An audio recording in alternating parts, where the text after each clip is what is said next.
Be be مریم سلام اللہ علیہا رضی اللہ عنہا بڑی پاکیزہ خاتون ہیں جن کا ذکر قرآن میں آیا ہے.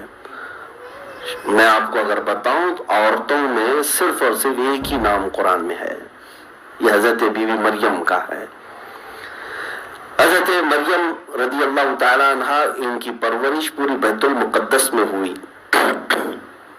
بیت المقدس میں ہی پرورش پائے. حضرت زکریا علیہ الصلاۃ والتسلیم کی تربیت میں جب یہ جوانی کو پہنچی تو حضرت جبرائیل علیہ السلام تشریف لائے اللہ تعالیٰ کی طرف سے.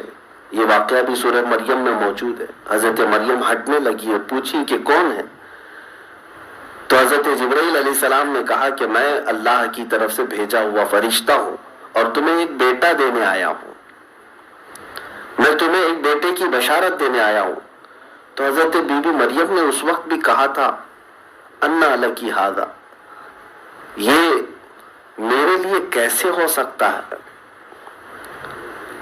حضرت جبرائیل نے جب یہ کہا کہ انا رسول ربی کے لیے اہب لکی غلاما زکیہ، میں تیرے رب کی طرف سے ایک فرشتہ ہوں، تجھے ایک پاکیزہ بیٹا دینے آیا ہوں. تو حضرت مریم نے کہا یہ کیسے ہو سکتا ہے؟ تو حضرت جبرائیل نے کہا اللہ جو چاہے وہ ہو سکتا ہے. اللہ تعالیٰ یوں چاہتا ہے. اور اس کے بعد حضرت جبرائیل علیہ السلام نے ان پر پھونک ماری، چلے گئے. حضرت بی بی مریم حاملہ ہو گئی، حمل قرار پایا، اور جب ولادت کا وقت قریب آیا تو اللہ تعالیٰ نے آپ کو فرمایا، القاء کیا. وہ نبی تو نہیں تھی، لیکن اللہ تعالیٰ جب کسی غیر نبی کو کوئی ہدایت کے لیے باتیں بھیجتا ہے تو اس کو دل میں القاء کرتا ہے. حضرت بی بی مریم کے دل میں یہ بات اللہ تعالیٰ کی طرف سے آئی کہ وہ شہر اور بستی سے باہر چلی کھجوروں کے ایک باغیچے میں، اور وہاں درد کی شدت سے وہ آرام کے لیے لیٹی. پھر اللہ تبارک و تعالیٰ کے حکم سے اسی جگہ پر حضرت عیسیٰ علیہ السلام کی ولادت ہوئی. جب بیٹا ہوا، یہ جو واقعہ ہے میں آپ کے سامنے کیوں بتا رہا ہوں، توجہ چاہتا ہوں. یہ عیسائیوں کو بھی احسان ماننا چاہیے قرآن کا، ہاں قرآن پاک کا، کہ عیسیٰ علیہ السلام کی پیدائش کا پروسیس پورا قرآن نے بتا دیا. جو برسوں سے یہودی ان کے اوپر گالی گلوچ کر رہے تھے. اب مثال کے طور پر میں آپ کے متعلق کچھ بھی بولوں، الزام رکھوں، اور آپ صفائی دیتے رہیں تو ہو سکتا ہے لوگ یہ کہیں اپنی صفائی میں کچھ بھی بول رہا ہے. لیکن ایک تیسرا آدمی جب تمہاری حمایت میں کھڑا ہو جائے کہ نہیں یہ بالکل صاف ہے، تو پھر اس کو تقویت زیادہ مل جاتی ہے. بہرحال میرے عزیزو، عیسیٰ علیہ السلام کی ولادت کے بعد اب وہ بچہ اٹھائی اور اب سوچنے لگی، ڈرنے لگی قوم کے پاس کیسے جاؤں، رشتہ دار بھی ہیں، سارے لوگ اگر پوچھیں گے کہ شادی بھی نہیں ہوئی، بچہ کیسے آیا. دیکھیں رب تبارک و تعالیٰ کی طرف سے جو پیغامات ہوتے ہیں وہ سب اسباب پہلے سے طے ہوتے ہیں. ہاں اللہ عز و جل اگر کسی کو منتخب کرتا ہے کسی کام کے لیے تو اس کے لیے راستے وہ خود ہی بناتا ہے.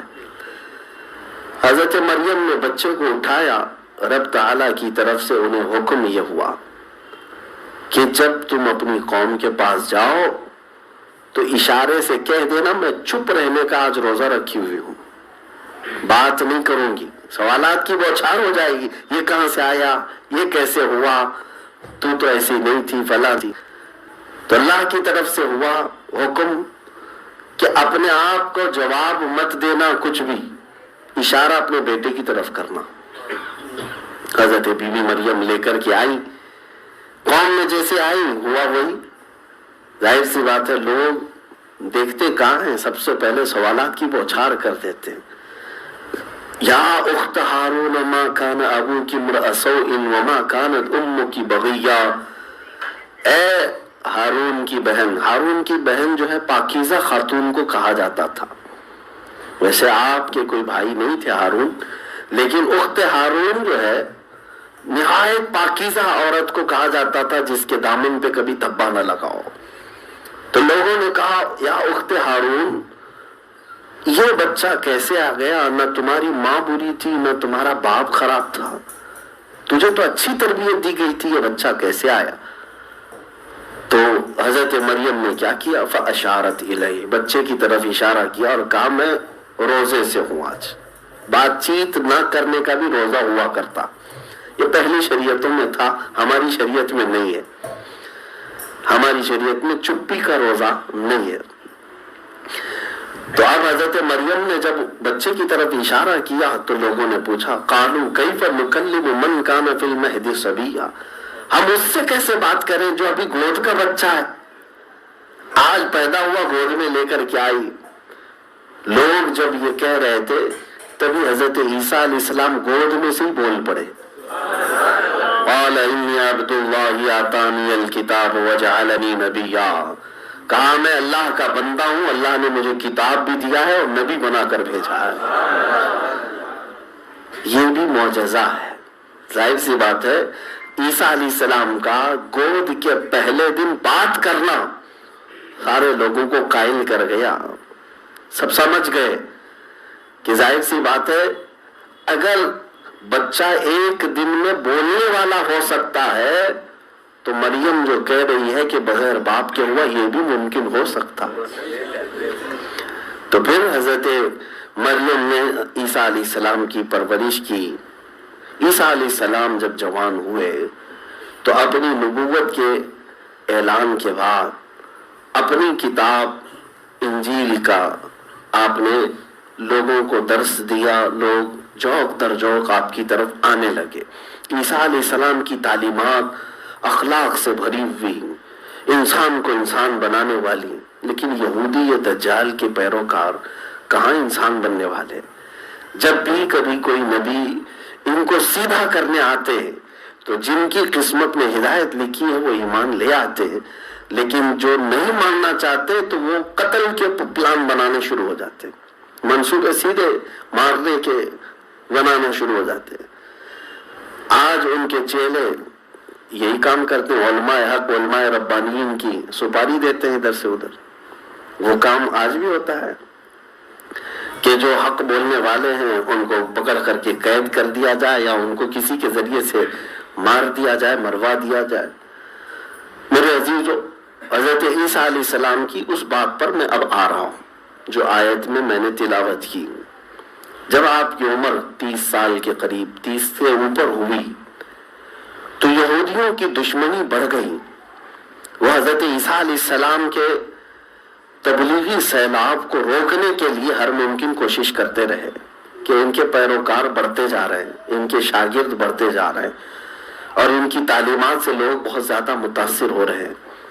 حالانکہ حکم ان کے لیے بھی تھا، یہودیوں کے لیے، کہ اب جو رسول آئے انہی کی پیروی تم بھی کرو، لیکن ہوتا یہ ہے کہ جب اپنا ایک حلقہ بن گیا نا تو پھر دوسرے کی پیروی کریں گے تو یہ حلقہ ختم ہو جائے گا، نذرانے ختم ہو جائیں گے، جو ملتا ہے لوگوں سے یہ سب دھندا ختم ہو جائے گا، کائے کو کسی کی پیروی کرے۔ یہی کام تو یہودیوں نے مدینے میں حضور کے ساتھ نہ کر کے بھی کیا، جبکہ یہودی حضور صلی اللہ تعالی علیہ وسلم کو ایسے پہچانتے تھے کہ یہ آخری رسول ہیں جیسے اپنے بیٹوں کو بھی نہیں پہچانتے۔ اس سے زیادہ ان کو معلوم تھا کہ آخری رسول یہی ہے، لیکن ایمان کیوں نہیں لاتے تھے؟ اس لیے کہ برسوں سے جو دھندا چل رہا تھا لوگوں کے اوپر مذہب کے نام پر، ہاں لوٹ ماری کا، لوگوں سے وصولی کا، خراج لینے کا، تو ظاہر سی بات ہے اب اگر حضور کی غلامی میں آئیں گے تو پھر یہ سب چیزیں ختم ہو جائیں گی۔ بہت سارے لوگوں کو دکان بند کرنے کی خواہش نہیں ہوتی، جس کی وجہ سے اکڑ آتی رہتی ہے۔ آج بھی ایسے بہت سارے حالات ہیں، کچھ جاہل اور ایسے شریعت سے بیزار لوگ جب ان کو ہدایت کی طرف ہم بلائیں تو ان کو پتہ ہے کہ شریعت حق ہے،